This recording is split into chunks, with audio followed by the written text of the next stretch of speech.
Praise the Lord. Welcome once again to Maranatha Teaching Channel. My name is Femi Fenojo, your host. Today we are going to talk about the agreement among those people that believe in biblical prophetic revelation and fulfillment concerning the last days.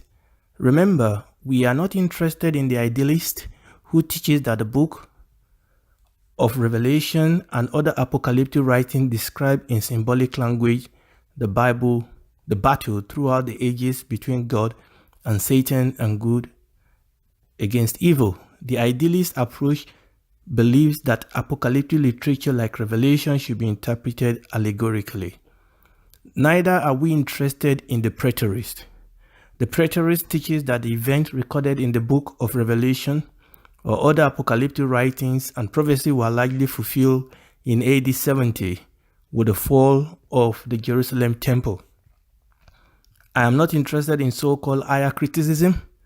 They are only interested in emptying the Bible and Christianity of God and of Christ. They will challenge anything that is bigger and greater than what their mind can reason out. The cessationists believe that all spiritual gift and gift of power in its entire ramification ended with the apostles. Sorry, we are not interested in what they are saying or peddling.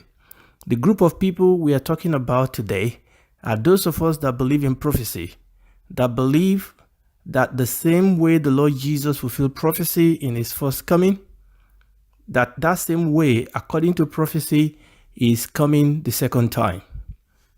Acts chapter 1 verses 6 to 11 reads, "When they," that's the apostles, "therefore came together, they asked him," that's the Lord Jesus, saying, "Lord, wilt thou at this time restore again the kingdom to Israel?" And the Lord Jesus said unto them, "It is not for you to know the times or the season which the Father has put in his own power, but you shall receive power after that the Holy Ghost is come upon you, and you shall be witnesses unto me, both in Jerusalem and in Judea and in Samaria and unto the uttermost part of the earth." And when he had spoken these things, while they beheld, he was taken up, and a cloud received him out of their sight.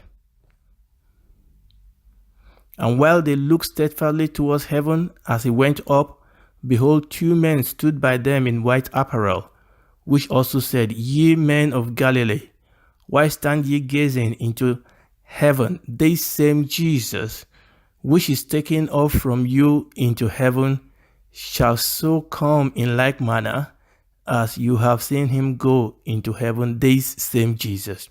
So there are clear prophecy concerning the signs and events leading to this climactic time in history. This climactic time in history when the Lord Jesus Christ will come again. History is not pointless. Rather, history is rushing somewhere. History has a date with its maker. In this series, we are going to be looking at these signs and events, the Lord helping us. I was looking for a label I can call this my target group of people I am dealing with. The best I can manage at the moment is to call them pre-millennialist. There's perhaps a better term out there, but despite different camps in this group of end-time prophecy-believing group, one thing that unites them and perhaps separate them from other groups is that they believe in a period called tribulation that is followed by 1,000 years of peace when all live under the authority of Christ. And that afterwards, in a brief final battle, Satan is permanently conquered. At least, at the baseline, no matter their differences, they all believe this. Of course, as stated above, there are camps within this group, but that will be a subject for another day. So, what we are establishing today is that there are a lot of agreement within this group that demands more focus than has been given to them. Oftentimes, when people talk about the end time, people focus on what divides this group. But I want to establish today that there are a lot of agreement within this group that we need to focus on. They broadly agree on the signs and events of the last days. We need to focus more on the unity within this group, a unity born out of biblical revelation and then we can discuss their differences in the right perspective. These differences lie mostly in the area of timing of end-time events. I am going to list some of these events that the pre-millennialists agree on about the last days. I am not discussing them here, neither am I describing them. It is just a list with little comment here and there, and this list is not by any means exhaustive, and it is not in any particular order. What I'm interested in this list, upon which the premillennialists agree. Number one, the rapture of the church. This is the snatching away of all those who trust in the Lord Jesus Christ. Number two, the rise of the Antichrist, a satanically empowered man who will gain worldwide control. Number three, they agree upon the event called the tribulation, which is a 7-year period of judgment. Remember what we are dealing with. We are looking at a list of events that we can all agree with about the last day. We may not all agree with the timing. We shall come to that. But I'm listing this event that most people that believe in the last day will agree on. We've mentioned number one, the rapture of the church. Number two, the rise of the Antichrist.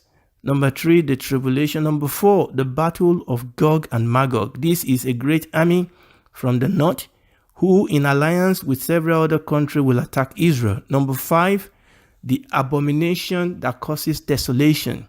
This is when the Antichrist shows his true color. Number six, the battle of Armageddon. This is the time when armies of nations fighting under the banner of the Antichrist will attack Jerusalem. Number seven, the judgment of the nations. This is when the Lord Jesus Christ separates the sheep from the goats. Number eight, the binding of Satan, when Satan will be bound and held in a bottomless pit for the next 1,000 years. Number nine, the millennium kingdom, when the Lord Jesus Christ himself will rule the world for a 1,000-year period.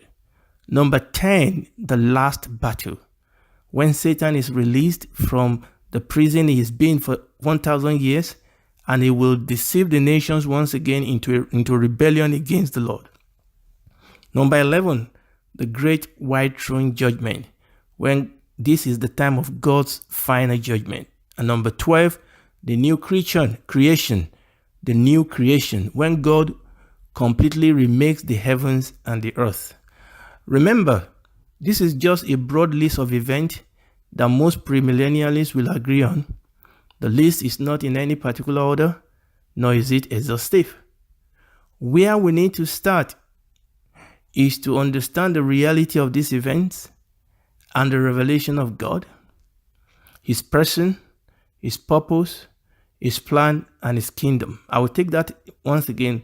Where we need to start is to understand the reality of this event and how this event gives us the revelation of God, how this event shows us the person, the purpose, the plan, and the kingdom of God. We need then to locate Israel. So after we understand the reality of the events, after we understand how it reveals God, then we need to locate Israel, the church, the Gentiles, and the kingdom of darkness in relationship to each one of these events. Once we have seen the truth concerning each of these events, we may then attempt the daunting task of the timing of the event, first in relationship to each other, and then in relationship to the whole program of God for the end time. Praise the Lord. I will stop here today. God helping us, we'll pick it up from here next time. Please join me next time on Maranatha Teaching Channel. God bless you. Shalom.